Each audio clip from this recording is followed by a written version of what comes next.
Hello दोस्तों, जय श्री राम। कैसे दोस्तों? आपका मेरे चैनल सविता जी की स्टडी में हार्दिक हार्दिक स्वागत दोस्तों। तो दोस्तों, आज मैं लेकर आई हूँ भारत के कला और संस्कृति से रिलेटेड क्वेश्चन आंसर, जो कि बहुत बहुत इम्पोर्टेंट है दोस्तों।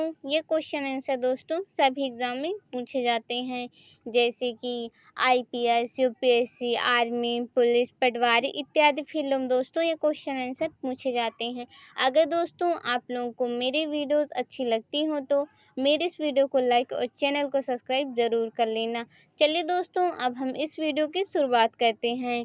आपका पहला प्रश्न आपसे पूछा जा रहा है दोस्तों, उत्तर प्रदेश का एक प्रसिद्ध लोकगीत है। आपका पहला प्रश्न आपसे पूछा जा रहा है दोस्तों निम्नलिखित ऑप्शन पर। उत्तर प्रदेश का एक प्रसिद्ध लोकगीत है कजरी। कजरी उत्तर प्रदेश का प्रसिद्ध लोकगीत है। ऑप्शन बी पहले प्रश्न का राइट आंसर। राइट आंसर दोस्तों ऑप्शन बी। चलिए दोस्तों, अब हम चलते हैं नेक्स्ट क्वेश्चन की ओर। आपका अगला प्रश्न आपसे पूछा जा रहा है दोस्तों,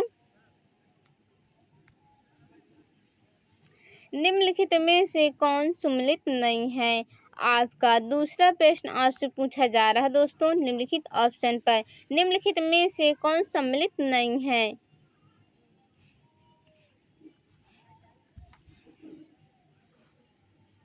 बिरहा कन्नौज।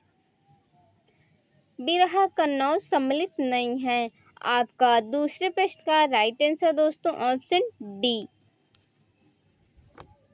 चलिए दोस्तों, अब हम चलते हैं नेक्स्ट क्वेश्चन की ओर। आपका अगला प्रश्न आपसे पूछा जा रहा है दोस्तों, प्रातः काल में गाया जाने वाला राग है। आपका तीसरा प्रश्न आपसे पूछा जा रहा है दोस्तों निम्नलिखित ऑप्शन पर। प्रातः काल में गाया जाने वाला राग है दरबारी। प्रातः काल में गाया जाने वाला राग दरबारी है। ऑप्शन बी तीसरे प्रश्न का राइट आंसर। राइट आंसर दोस्तों ऑप्शन बी। चलिए दोस्तों, अब हम चलते हैं नेक्स्ट क्वेश्चन की ओर। आपका अगला प्रश्न आपसे पूछा जा रहा है दोस्तों, निम्नलिखित में से कौन बांसुरी वादक के रूप में जाने जाते हैं। आपका चौथा प्रश्न आपसे पूछा जा रहा है दोस्तों निम्नलिखित ऑप्शन पर। निम्नलिखित में से कौन बांसुरी वादक के रूप में जाने जाते हैं।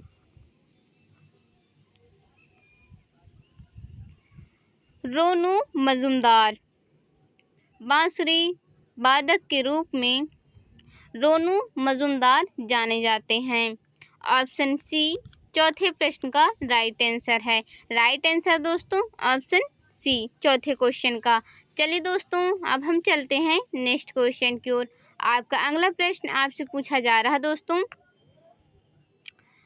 उस्ताद मंसूर खां किस मुगल शासक के शासनकाल के प्रसिद्ध चित्रकार थे। आपका पांचवा प्रश्न आपसे पूछा जा रहा है दोस्तों निम्नलिखित ऑप्शन पर। उस्ताद मंसूर खां किस मुगल शासक के शासनकाल के प्रसिद्ध चित्रकार थे। जहांगीर। उस्ताद मंसूर खां जहांगीर मुगल शासक के शासनकाल के प्रसिद्ध चित्रकार थे। ऑप्शन बी पांचवें प्रश्न का राइट आंसर है। राइट आंसर दोस्तों ऑप्शन बी पांचवें क्वेश्चन का। चलिए दोस्तों, अब हम चलते हैं नेक्स्ट क्वेश्चन की ओर। आपका अगला प्रश्न आपसे पूछा जा रहा है दोस्तों, गंगधार शैली की मूर्तिकला में बुद्ध का सारनाथ में हुए प्रथम धर्मोपदेश से संबंध प्रवचन मुद्रा का नाम है। आपका छठवां प्रश्न आपसे पूछा जा रहा है दोस्तों निम्नलिखित ऑप्शन पर। गंगधार शैली की मूर्तिकला में बुद्ध का सारनाथ में हुए प्रथम धर्मोपदेश से संबंध प्रवचन मुद्रा का नाम है।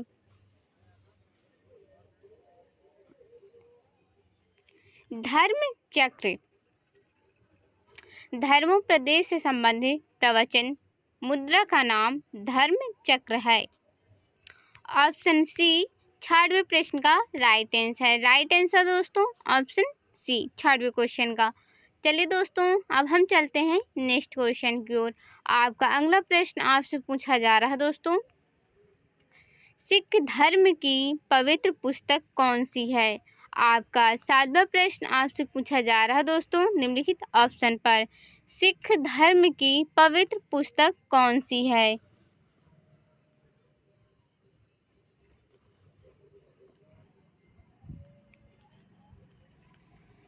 गुरु ग्रंथ साहिबा। सिख धर्म की पवित्र पुस्तक गुरु ग्रंथ साहिबा है। ऑप्शन बी 7वें प्रश्न का राइट आंसर दोस्तों ऑप्शन बी 7वें क्वेश्चन का।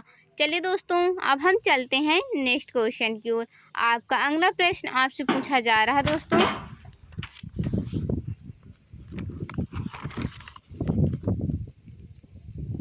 ईसाम सिंह का जन्म स्थल है।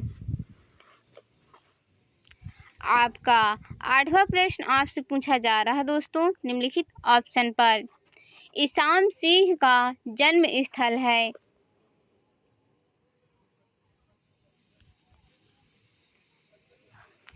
बेथलेहम। ईसाम सिंह का जन्म स्थल बेथलेहम है। ऑप्शन ए 8वें प्रश्न का राइट आंसर दोस्तों ऑप्शन ए 8वें क्वेश्चन का। चलिए दोस्तों अब हम चलते हैं नेक्स्ट क्वेश्चन की ओर। आपका अगला प्रश्न आपसे पूछा जा रहा है दोस्तों, सांख्य दर्शन प्रतिपादित किया गया है। आपका 9वां प्रश्न आपसे पूछा जा रहा है दोस्तों निम्नलिखित ऑप्शन पर सांख्य दर्शन प्रतिपादित किया गया है।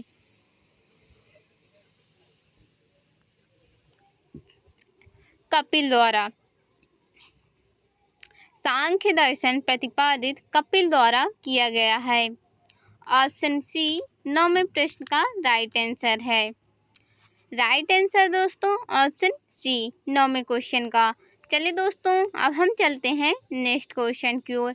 आपका अगला प्रश्न आपसे पूछा जा रहा है दोस्तों, महाकुंभ कितने वर्षों के अंतराल में होता है। आपका 10वां व आखिरी क्वेश्चन आपसे पूछा जा रहा है दोस्तों निम्नलिखित ऑप्शन पर महाकुंभ कितने वर्षों के अंतराल में होता है। 12 वर्ष में। महाकुंभ 12 वर्षों के अंतराल में होता है। ऑप्शन ए 10वें व आखिरी क्वेश्चन का राइट आंसर है। राइट आंसर दोस्तों ऑप्शन ए 10वें क्वेश्चन का। आशा करती हूँ दोस्तों आप लोगों को सभी क्वेश्चनों के राइट आंसर पता चल गए होंगे। अगर दोस्तों आप लोगों को मेरी वीडियो अच्छी लगी हो तो मेरे इस वीडियो को लाइक और चैनल को सब्सक्राइब ज़रूर कर लेना। और दोस्तों अगर मुझसे कोई भी गलती हुई हो तो मुझे क्षमा कर देना। तो दोस्तों आज की वीडियो में इतना ही। जय श्री राम। कल हम फिर मिलेंगे एक नई वीडियो के साथ, एक नया टॉपिक के साथ। जय श्री राम दोस्तों।